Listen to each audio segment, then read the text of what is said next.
किसी भी पेपर के बाद आ जाएंगे, बस ये कहेंगे कि हम दोषियों को नहीं छोड़ेंगे। का नहीं छोड़ेंगे आप? देख रहे हैं स्थिति भारत का, बिहार का, उत्तर प्रदेश का। ये यूपी पीसीएस आरओ का एग्जाम होता है, कैंसिल हो जाता है पेपर लीक होने के कारण। यूपी कांस्टेबल का एग्जाम होता है, पेपर लीक होने के कारण कैंसिल। बिहार पुलिस कब का कैंसिल हुआ है आज तक ये पता नहीं कि एग्जाम कब लोगे।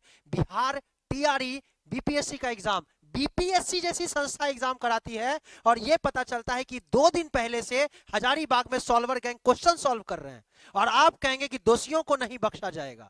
आप हमें एक बात बताइए, ये सरकार कितनी निकम्मी हो गई है कि बिहार में एक पेपर सही से नहीं लिया जा सकता। सीएसबीसी को लोगों ने कहा था कि बिहार पुलिस का क्वेश्चन आउट हो गया, क्या Bihar public service commission question out नहीं करा रहे? पिछले ही बार बीपीएससी पीसीएस का क्वेश्चन आउट हुआ और इस बार बीपीएससी टीआरई का क्वेश्चन आउट हो गया। इस बात से सिर्फ यही पता चलता है कि इस सरकार की मंशा ही नहीं है कि कोई भी पेपर सही ढंग से किया जा सके। वरना अगर सरकार चाह ले तो क्या पेपर तक सही ढंग से नहीं किया जा सकता? फेयर वे में पेपर नहीं हो सकता? यह सरकार पहले 5-5 साल में नौकरी देती थी कि जब चुनाव आएगा 2019 में तो ये लो रेलवे, ये लो एनटीपीसी, ये लो ग्रुप डी। लेकिन अब तो सरकार को इतना कॉन्फिडेंस आ गया है कि खड़े कहती है कि 400 पार। अबे 400 पार में तुम्हारा सरकार बनेगा? सरकार बनाने के लिए तो 50% बहुमत चाहिए। अगर उतना में आ गया तो 400 का क्या करना है? तानाशाही दिखानी है तुम्हें? एक पेपर तो ढंग से किया नहीं जा रहा तुमसे।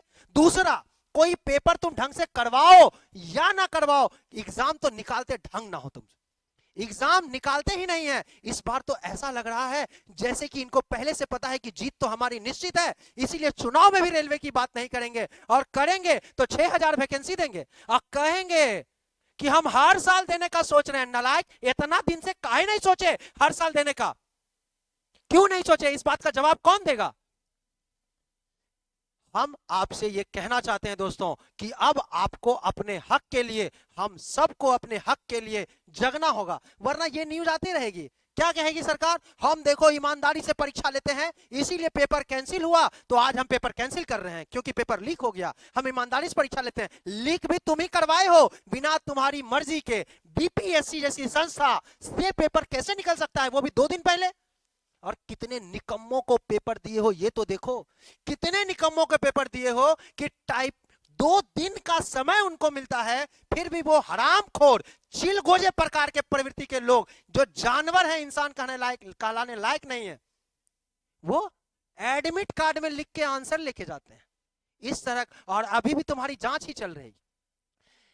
पेपर तो कैंसिल करना ही पड़ेगा, ऐसा कोई पैदा नहीं हुआ कि पेपर कैंसिल नहीं करेगा। पेपर तो कैंसिल करना ही होगा, लेकिन साथ में ये बताओ कि आखिर पेपर कब तक लीक होता रहेगा और क्यों लीक होता रहेगा? मत दो इससे अच्छा नौकरी। और दे ही कहां रहे हो? दे ही कहां रहे हो? 2019 में रेलवे निकला था, अभी तुम 6000 वैकेंसी देते हो और कहते हो कि हम हर साल देंगे। एनटीपीसी का ग्रुप डी का नामो निशान नहीं है तुम्हारे पास ना। ये सरकार नौकरी, ये सरकार युवाओं को रोजगार देने के मामले में टोटल लुल है, जीरो है, निकम्मी है, भ्रष्ट है, भ्रष्ट है। क्या तरीका है ये? क्या तरीका है? आप ये बताइए कि बीपीएससी टीआरई का, बीपीएससी जैसी संस्था, बीपीएससी टीआरई 1 किया, बीपीएससी टीआरई 1 किया, टीआरई 2 किया, 1.0, 2.0, 3.0 का तो हाल आप देख रहे हैं। ये दोनों में भी हम ये भी कह रहे हैं, हम तो इस सिलेक्शन प्रोसेस पे भी सवाल उठाते हैं कि जिस व्यक्ति का 5 से लेकर 8 तक, 5वां से 8वां तक का एग्जाम नहीं निकला, वो आज 11-12 का टीचर बन के बैठा हुआ। किस तरह से सिलेक्शन कर रहे हो और कहां लेके जा रहे हो बिहार का फ्यूचर? और कहोगे कि नहीं बिहार तो सुपर पावर है, विशेष राज्य का दर्जा। अरे विशेष तुम रहने दिए बिहारी को, विशेष बिहारी को रहने ही नहीं दिए। दोस्तों आप सबसे अनुरोध है कि बिहार टीआरई का क्वेश्चन पेपर लीक तो है ही, क्वेश्चन पेपर तो समाप्त होना ही चाहिए। अनुरोध यह है कि अब सरकार से पूछने का वक्त आ गया है कि यह बताओ कि आखिर ये बेरोजगारी कब खत्म होगी? आखिर कब तक तुम पेपर कराओगे और लीक करवाओगे? कब तक? और अगर लीक हुआ और तुमने पेपर कैंसिल किया तो जिन लोगों ने फॉर्म भरने का जितना पैसा दिया था उससे 4 गुना ज्यादा मुआवजा के साथ लौटाओ।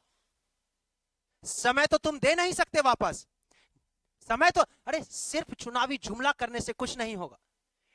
ये हमारे देश के इतने शानदार प्रधानमंत्री हो गए हैं कि उनसे कोई सवाल पूछेंगे तो उस शिवलिंग पे जल चढ़ाने लगेंगे जैसे आप ही हिंदू हैं, हम लोग तो हिंदू हैं ही नहीं।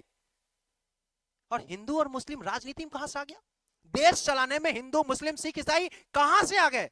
देश चलाने का काम एक ईमानदार व्यक्ति, असली छवि, शानदार छवि वाले व्यक्ति का होना चाहिए। धार्मिक चोला पहन के इतना कर रहे हो यार, मतलब कुछ थोड़ा तो शर्म कर लो। इतिहास हर किसी को याद रखता है, आपको भी याद रखा जाएगा।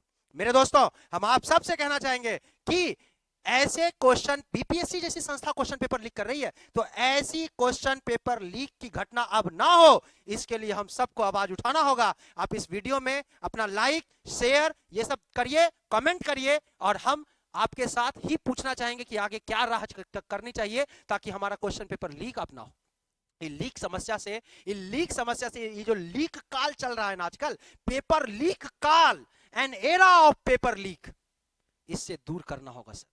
ये हे करने का समय नहीं है, यही समय है, सही समय है। नमस्कार।